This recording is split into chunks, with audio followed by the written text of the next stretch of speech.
여러분, 우리가 3주 전에 누가복음 17장 말씀을 나눴었는데요. 기억이 나시는지 모르겠습니다. 내용이 기억이 나시는지 모르겠어요. 예수님께서 제자들에게 뭐라 말씀하시냐면 롯의 아내를 기억하라 이렇게 말씀하셨죠. 기억나십니까? 예수님께서 제자들에게 인자의 날, 그러니까 마지막 심판의 예수님의 재림과 심판의 날에 대해서 말씀하시면서 하셨던 말씀이에요. 롯의 아내를 기억하라. 그러니까 예수님은 자신이 다시 오시는 그 재림의 때가 되면 그때가 바로 노아의 때와 롯의 때와 같다 이렇게 말씀하셨습니다. 그 중에 오늘 이제 노아에 대한 말씀인데요. 노아에 대한 말씀이니까 누가복음 17장 26절, 27절 말씀을 보면 예수님께서 이렇게 말씀합니다.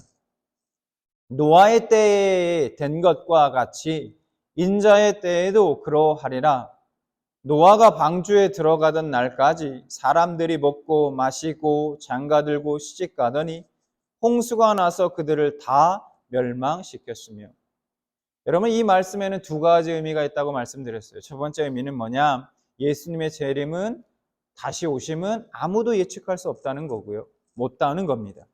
예수님이 도적같이 오실 그때에 많은 사람들은 평소와 같이 생활하고 살아가고 있을 것이다 라는 겁니다. 두 번째 의미는 이런 의미가 있죠. 예수님이 재림하실 그때에는 이 세상이 노아의 때와 같이 악할 것이다.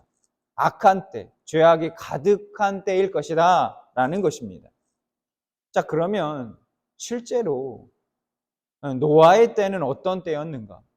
그때의 세상은 얼마나 실제로 악했는가? 오늘 본문을 통해서 좀 살펴보기를 원합니다. 오늘 보면 6장 11절, 12절 말씀을 보니까 이렇게 말씀하고 있어요. 그때 온 땅이 하나님 앞에 부패하여 포악함이 땅에 가득한지라 하나님이 보신즉 땅이 부패하였으니 이는 땅에서 모든 혈육 있는 자의 행위가 부패함이었더라. 먼저 우리 11절 말씀을 보면 그때 온 땅이 하나님 앞에서 부패하였다고 이렇게 말씀하고 있습니다. 여기서 하나님 앞에서란 좀 더 자세하게 말하면 하나님의 얼굴 앞에서라는 뜻입니다. 이 온 세상이 하나님의 얼굴 앞에 있다는 거예요. 그래서 12절의 말씀을 보시면 하나님이 보신다고 말씀하고 있습니다. 보신다. 여러분, 우리가 매일 살아가는 우리의 매 순간이 하나님의 얼굴 앞에 있습니다. 또 우리가 살아가는 매 순간 하나님이 우리를 보고 계신다라는 것이죠. 하나님께서 노아 시대 때, 노아의 시대 때 그 이 땅을 보시니까 이 땅이 부패하였다는 겁니다. 썩어 악취가 진동했다라는 거예요. 그러면 왜 이 땅이 하나님 보시기에 부패하였을까? 그 이유는 이 땅에서 살아가고 있는 모든 혈육 있는 자의 모든 행위가 부패하였기 때문이라 그렇게 말씀하고 있습니다. 여기서 혈육 있는 자란 하나님의 성령이 떠나 육체의 정욕만 남은 인간을 가리킵니다. 인간의 마음까지도 감찰하시는 그 하나님께서 그들의 마음과 생각과 그들이 계획하는 모든 것이 항상 악했다라고 그렇게 말씀하고 있습니다. 한마디로 이 세상에 죄악이 가득했다. 하나님이 보시니까 이 세상에 죄악이 가득하더라. 그렇게 말씀하고 있는 것이죠. 창세기 6장 5절에 이렇게 말씀합니다. 여호와께서 사람의 죄악이 세상에 가득함과 그의 마음으로 생각하는 모든 계획이 항상 악할 뿐임을 보시고. 그런데 여러분, 더 심각한 문제가 있습니다. 뭐냐? 자, 6장 2절과 3절 말씀을 보겠습니다. 이렇게 말씀하세요. 하나님의 아들들이 사람의 딸들의 아름다움을 보고 자기들이 좋아하는 모든 여자를 아내로 삼는지라. 여호와께서 이르시되 나의 영이 영원히 사람과 함께 하지 아니하리니 이는 그들이 육신이 됨이라. 성경에서요 가장 논란이 많이 되는 말씀이기도 한데요. 하나님의 아들들이 사람의 딸들을 아내로 삼았다는 이 말씀의 해석이 쉽지 않습니다. 이게 정확히 무슨 뜻인지 여러 해석들이 있어요. 어떤 해석도 완벽하지는 않지만 일반적으로는 하나님의 아들들이 셋의 후손을 가리킨다라고 말하고 있고, 사람의 딸들은 가인의 후손을 의미하는 것이다 라고 이렇게 받아들이는 것이 무난한 해석입니다. 그러니까 이 말씀을 조금 더 쉽게 말하면 이런 거예요. 하나님을 섬기며 산다는 사람들조차 타락하고 부패했다는 겁니다. 섞여서는 안 되는 것이 섞였고 넘어서는 안 되는 선을 넘어갔다는 거예요. 하나님을 믿는, 섬기는 사람들조차도. 하나님의 말씀이 더 이상 그 어떤 사람들에게도 삶의 기준으로서의 기능을 하지 못하게 되고 말았다라는 것입니다. 여러분, 이것이 진짜 인간의 부패의 본질인 겁니다. 하나님께서 구별하여서 세우신 백성들조차, 하나님의 백성들조차 그 구별을 스스로 무너뜨려 버렸다는 겁니다. 이 사람이 하나님을 섬기는 사람인지 아닌지 구별할 수가 없어진 거예요. 어떻습니까? 여러분, 지금 우리가 살아가고 있는 이 시대는 어떤 것 같습니까? 하나님이 보시기에 우리가 살아가는 이 시대는 과연 어떤 모습일까요? 하나님이 보고 계시다고 하는데 어떤 모습일까? 하나님은 과연 뭐라고 말씀하실까? 어느 누구도 절대로 피할 수 없는 그 하나님의 얼굴 앞에서 여러분은 어떤 모습입니까? 어떤 모습으로 살아가고 있습니까?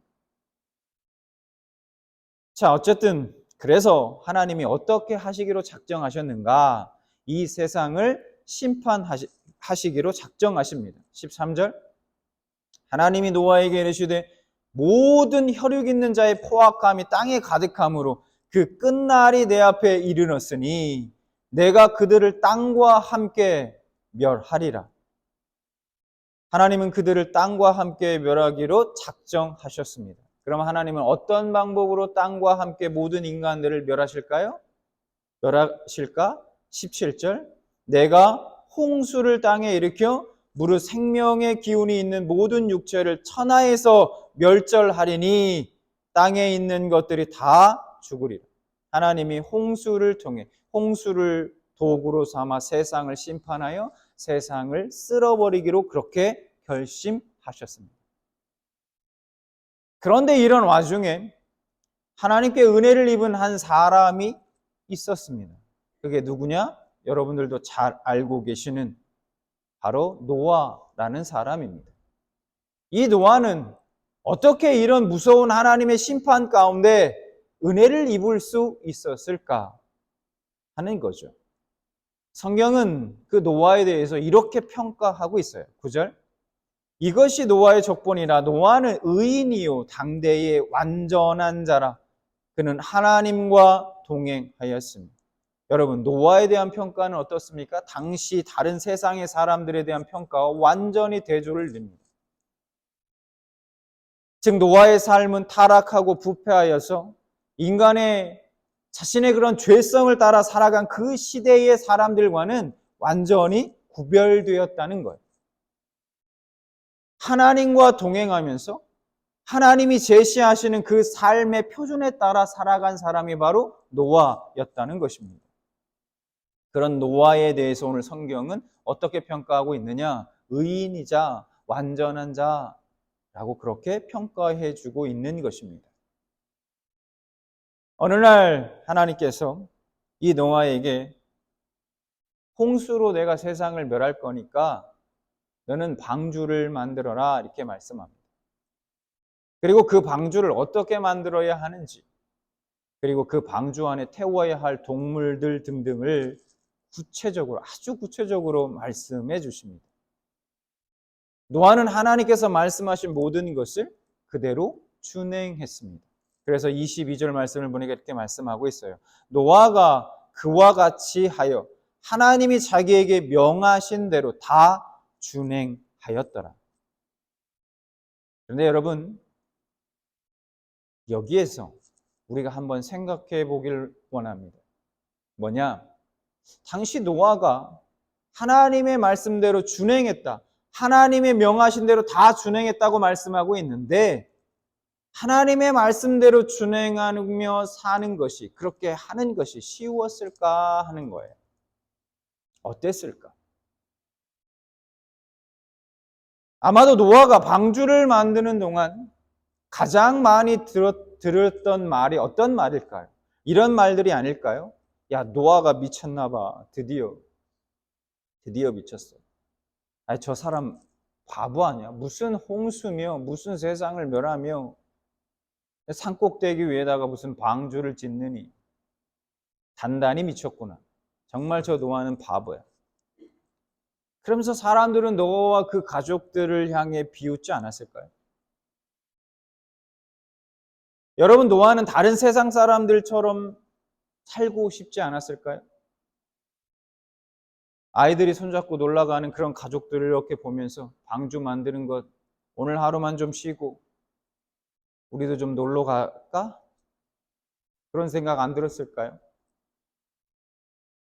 그도 우리와 똑같은 사람 아닙니까? 수많은 유혹들이 분명 노아에게 있었을 겁니다. 방주를 만든 동안. 다른 세상 사람들이 누리고 살아가는 거, 나도 그대로 누리고 살고 싶고, 적당히 타협하고 싶고, 때로는 포기하고 싶기도 했을 거예요. 때로는 어느 날은 여보, 오늘만, 자신의 아내가 자신의 얼굴을 빤히 쳐다보면서 이럽니다. 여보, 오늘만. 그 아내의 얼굴 보면서 마음이 흔들리는 때도 있었을 거예요. 방주가 완성되어 갈 쯤 큰 날이 되기라도 하면, 야, 드디어 그렇지. 하나님이 말씀하신 그 심판의 날이 가까운가 보다 생각했다가 어느 날 어느새 다시 해가 쨍쨍합니다. 그러면 아닌가 보네. 그러면서 묵묵히 계속 방주를 만들다가도 그런 날이 하루, 이틀 계속 반복되면 나중에는 이런 생각이 들었을 거예요. 진짜 하나님의 심판이 이루어질까? 그 말씀이 이루어질까? 나만 괜히 바보 같은 짓을 지금 하고 있는 거 아닌가? 정말 저 사람들이 얘기하는 것처럼 내가 정말 바보 같은 짓을 하고 있는 건 아닐까? 그런 삶을 살아가고 있는 건 아닐까 의심이 들기도 했을 겁니다. 그런데 노아는 그 모든 유혹을 물리치고 하나님의 말씀에 순종하며 살아간 겁니다. 그래서 22절 말씀 다시 보면 이렇게 말씀하죠. 노아가 그와 같이 하여 하나님이 자기에게 명하신 대로 다 준행하였더라. 여러분, 이 22절 이 말씀은요, 딱 한 절 말씀이지 않습니까? 딱 한 절 말씀에 불과하지만 이 말씀 안에, 이 한 절 말씀 속에는 노아의 엄청난 삶이 녹아져 있다는 거예요. 제가 요즘 아침마다 찬양을 이어폰에 들으면서 러닝을 하고 있습니다. 건강을 위해서 러닝을 하고 있는데, 어느 날 찬양을 듣다가 처음 듣는 모르는 찬양이 귀에 들리는데 가만히 가사를 제가 이렇게 집중해가지고 가사의 내용을 들어보니까 이 노아에 대한 내용이었던 거예요. 그 가사의 내용이. 근데 가사가 너무나 제 마음에 와 닿았습니다. 사실은 그 찬양이 오늘 설교를 준비하게 된 계기가 되었는데요. 그 찬양의 가사를 좀 소개하면 이렇습니다. 제목이 뭐냐면 인터넷에 검색해 보니까 나도 바보처럼 살래요 이렇게 돼 있더라고요. 제목이. 그래서 가사의 내용이 이래요. 산 위에서 세상 모르고 배만 만드는 노아. 당신 참 바보 같군요. 당신 정말 바보 같군요. 왜 맑은 날 배를 만드나? 왜 하필 높은 산 위에? 당신 참 바보 같군요. 당신 정말 바보 같군요. 눈부신 해가 하늘 높이 뜨면 비의 약속 잊을 만한데 날마다 듣는 조롱에 그 외로운 길 포기할 만한데 당신은 어쩜 그리 묵묵히 그 길을 가나요? 당신은 어쩜 그리 그 자리를 지켜냈나요? 당신은 어쩜 그리 묵묵히 그 길을 가나요? 당신은 어쩜 그리 그 자리를 지켜냈나요? 당신 참 바보 같군요. 정말 바보 같군요. 당신 참 바보 같군요. 나도 바보처럼 살래요. 이런 가사였습니다. 제가 이 찬양을 들으면서 이런 생각이 들었어요. 그래, 맞아. 이게 그리스도인의 삶이지. 누구도 알아주지 않는 삶. 오직 주님만 바라보고 사는 삶. 그분의 말씀이 나의 삶의 기준으로 삼고 사는 삶. 이런 삶을 살다 보면 여러분 3번쯤은 듣게 되어 있는 그 말. 이게 뭐냐? 당신 왜 이렇게 바보같이 사냐? 왜 이렇게 바보 같습니까? 방주가 완성이 되고 하나님께서 명하신 대로 노아의 가족과 동물들이 다 방주 안으로 들어갔습니다. 그리고 7일 후에 홍수가 땅에 덮였다 말씀하고 있어요. 창세기 7장 9절과 10절 말씀을 보니까 이렇게 말씀합니다. 하나님이 노아에게 명하신 대로 암소 둘씩 노아에게 나와 방주로 들어갔더라. 7일 후에 홍수가 땅에 덮이니. 그런데 여러분 궁금하지 않습니까? 한번 생각해 보세요. 방주를 만드는 동안은 깨닫지 못했다고 해도 왜 사람들은 이 7일의 시간이 있었음에도 방주에 타지 않았을까? 여러분, 하늘이 구멍이 나서 한 방에 물이 쏟아져 가지고 잠긴 게 아니잖아요. 서서히 물이 차올랐을 거 아닙니까? 그때 노아의 홍수가 있을 거라는 그 말이 떠오르지 않았을까요? 그렇지 않더라도 저 산 꼭대기에 있는, 산 위에 있는 방주를 보면서 무엇인가 깨닫는 것이 있지 않았을까요? 모든 사람들에게 여러분 7일은 아니어도 적어도 최소한 4에서 5일의 시간은 분명히 주어졌었다는 거예요. 그러나 아무도 방주를 찾아온 사람이 없었습니다. 왜 노아와 그 가족을 제외하고는 다른 사람들은 방주에 타지 못했을까? 그 이유에 대해서 마태복음 24장에서도 예수님께서 말세의 징조에 대해서 말씀하시면서 이 세상의 마지막 때가 노아의 때처럼 찾아올 것이다 이렇게 말씀하면서 말씀하시는데 이유가 있어요. 38, 39 마태복음 24장 홍수 전에 노아가 방수에 들어갔던 날까지 사람들이 먹고 마시고 장가들고 시집가고 있으면서 홍수가 나서 그들을 다 멸하기까지 깨닫지 못하였으니 인자의 임함도 이와 같으리라. 홍수 심판이 시작되기 전날까지 사람들은 먹고 마시고 장가가고 시집가면서 자신들의 인생의 쾌락을 즐겼고 인생의 계획을 따라 살았을 뿐입니다. 성경은 홍수가 나서 다 멸하기까지 깨닫지 못했다 말씀합니다. 여러분 보십시오. 결과적으로 누가 바보였던 건가요? 지금 우리도 어쩌면 이런 노아의 때와 같은 시대를 살아가고 있는지도 모릅니다. 그때처럼 마지막 때가 가까울수록 사람들은 영적인 것에는 관심이 없어요.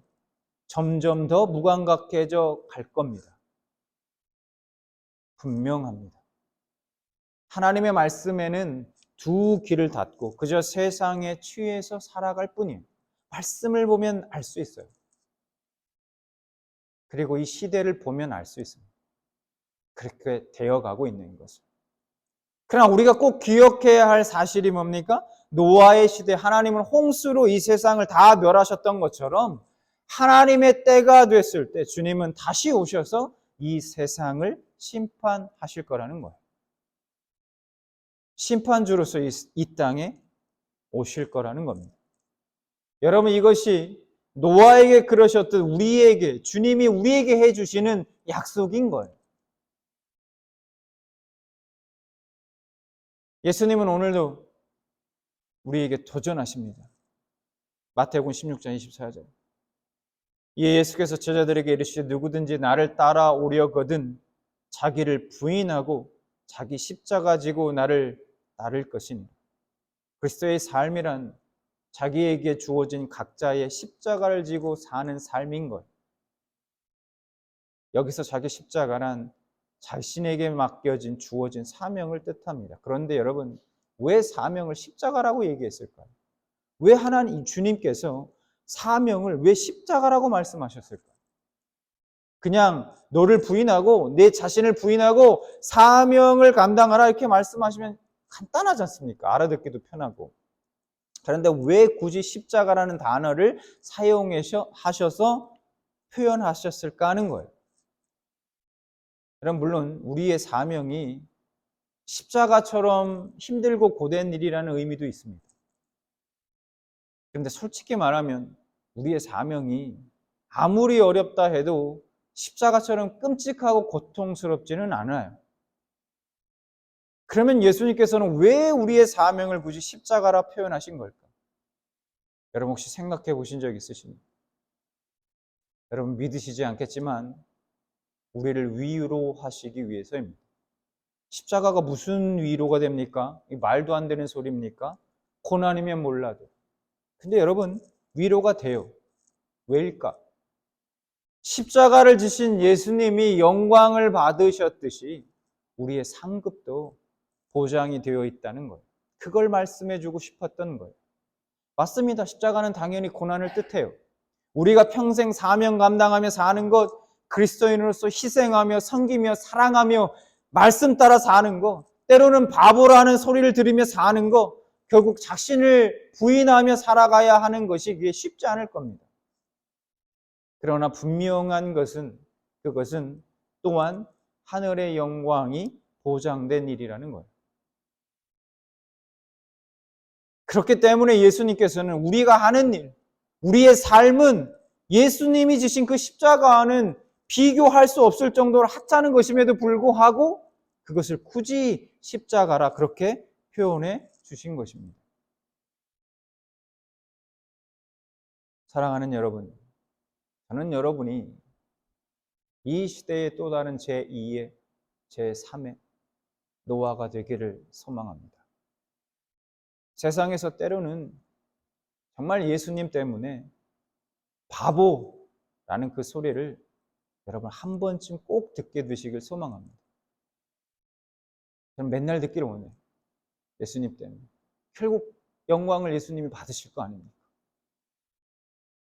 그리고 그것을 기쁨으로 또 영광으로 생각할 수 있는 여러분이 되시길 소망합니다. 세상이 점점 악해져 갈수록, 그래서 주님이 다시 오실 날이 가까울수록 더욱 빛을 발하는 여러분의 믿음과 신앙이 되시길 주님의 이름으로 축원합니다.